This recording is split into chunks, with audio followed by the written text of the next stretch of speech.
game to watch, England vs Sweden. Before this chaotic, magical tournament began, England would have been happy with a quarter-final exit.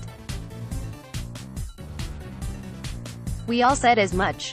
This was not quite a free roll of the dice for Gareth Southgate, but part of a wider vision in which we built towards eventual, major tournament success. The quarter-finals, England's pinnacle since 1996 and best World Cup performance since 1990, would do.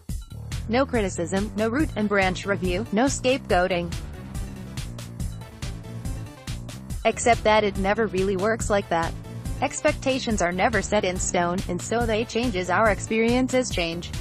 Now England are actually in a quarter-final exit would be hugely disappointing. It is true to say that there would be no victimization, or at least I bloody hope not, but goodwill has led to optimism, optimism has become genuine hope, and hope is a short step from expectation. We can smell the semi-finals and we are desperate for this jubilation to never end. That's obviously a little harsh on Southgate, who might feel a victim of his own success in getting England here after the outright apathy of Euro 2016. But it should be taken as a compliment. This progression through the tournament, and yes, England haven't beaten a very good team yet, is so enjoyable, not least because it is so unexpected. We had guarded against failure, not prepared for elation. In any case, and I cannot believe that I am tempting fate so readily, England should beat Sweden. They have more talented individual players, and Southgate has started the process of turning that talent into a team. Janne Anderson has done a fantastic job in making his own side greater than the sum of their parts, including knocking out Italy and Netherlands en route to this World Cup, but on talent alone they are outmatched. That is not to say that England will win, nor to that there are not concerns for Southgate. I raised 5 questions here, but another is how England respond when they go behind. They have not won a World Cup match, having conceded first since 1966, and suffered a significant lapse of belief following Colombia's equalizer. That's entirely understandable, but Southgate will want to eradicate it. Saturday will not be easy. It will be long, nervous and tense again, partly because World Cup quarter-finals always are and partly because that is how England past and present do things. For all the improvement and change, some things always stay the same. But this must, and I hope will, be seen as an opportunity to prove their strength, not hide their weaknesses.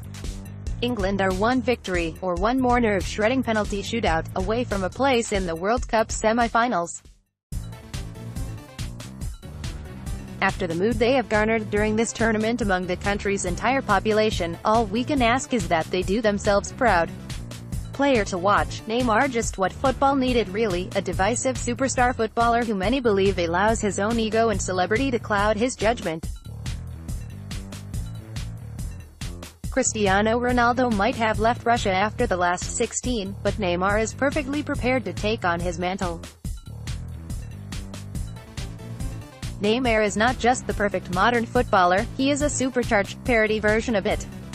It has been calculated that he has spent almost 14 minutes of this World Cup on the floor, apparently afflicted by serious injury.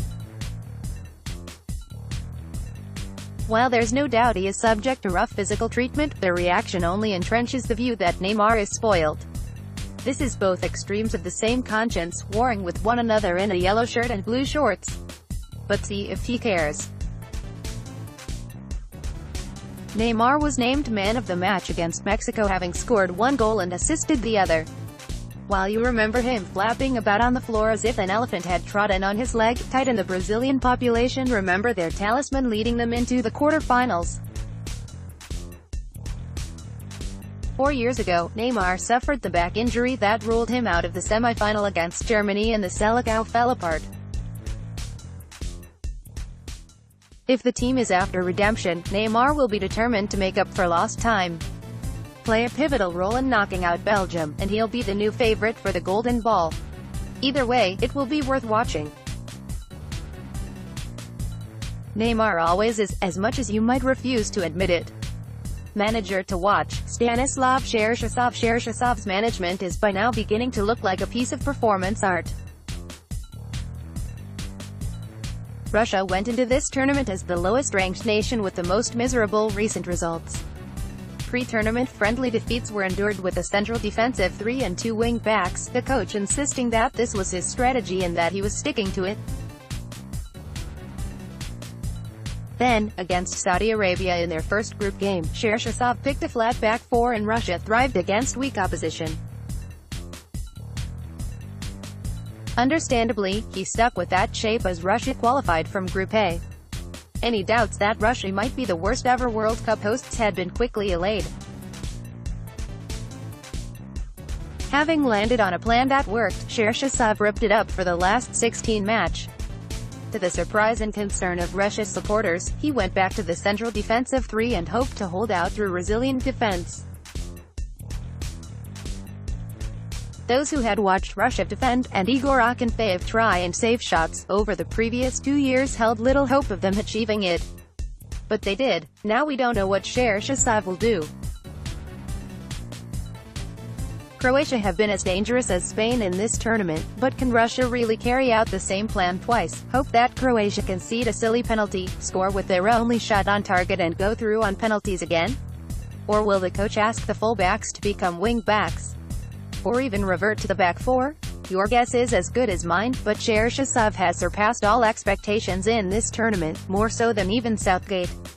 Rumors of Poland wanting him to replace Adam Nowaka would allow him to leave this job with his head held high. Few thought that possible 3 months ago. Team to watch, France will only be convinced that Didier Deschamps is a decent coach when he's holding that World Cup trophy aloft for the second time, but even then it will come with the caveat that this group of outrageously talented players won the tournament despite their manager, not because of him. France were absorbing and enthralling to watch against Argentina, but for all the plaudits they won through Kylian Mbappe's individual brilliance and even then conceded 3 times to a team wrought with disharmony that had lost 3-0 to Croatia and dawdled against Iceland. Like England, we still don't really know how good France are. Deschamps will know that his and France's tournament will not be defined by last 16 results, but progress deep into the competition. To achieve that you need to win matches in myriad different ways. Argentina and Uruguay might share a border, but their football teams have disparate styles. Argentina were as close to a one-man team as you could get at this level, but Uruguay are the embodiment of unity. Argentina were chaotic, every one of their matches post-Iceland a cacophonous circus. Uruguay will be far more pragmatic and far less accommodating of France's strengths. Head-to-head records, particularly at international level, were mostly a nonsense, covering a vast time period and involving a regularly changing cast of players and coaches. But it is interesting that the last 5 games between these two countries have produced only 1 goal in total, because it could be just as tense on Friday afternoon. Deschamps has proven he can win the contest of attacking aesthetics against a flawed Argentina. Now he must prove that he can win the battle against Oscar Tabarez and his band of brothers. It will be damn interesting finding out the answer. One-on-one battle to watch, Emil Forsberg vs Kieran Trippier. Trippier has a case to be considered as England's best player at this tournament, Harry Kane's display against Colombia notwithstanding, but he has also been dealt a good hand. Trippier has always been a better attacking full or wing back than a defensive one, and has had carte blanche to overlap at will in Russia. Tunisia and Panama barely attacked at all, while most of Colombia's play came through Juan Cuadrado, right, or Juan Quintero, central. If Quintero drifted, it was more to the right than left to try and create an overlap for Cuadrado. Now Trippier could be tested. Forsberg is Sweden's most talented attacking player, and prefers to start on the left and drift. That could curb Trippier's attacking instincts and reduce his crosses into the box that have been so effective in this tournament. Of course Southgate now feels the benefit of his back three. Walker is a natural right-back able to shuffle over and cover for Trippier if he gets caught upfield, but also to look after Forsberg when he drifts infield and avoid Trippier being dragged out of position to create space in behind him. Then there's the flip side argument. If Trippier is so keen to attack and Walker can cover for him, Forsberg is going to have to track him, or England could have a great deal of fun down the right wing. They also have an issue on the left with Michael Lustig suspended and Danny Rose a possible starter for England. Daniel Story. Big weekend. Brazil, England, France.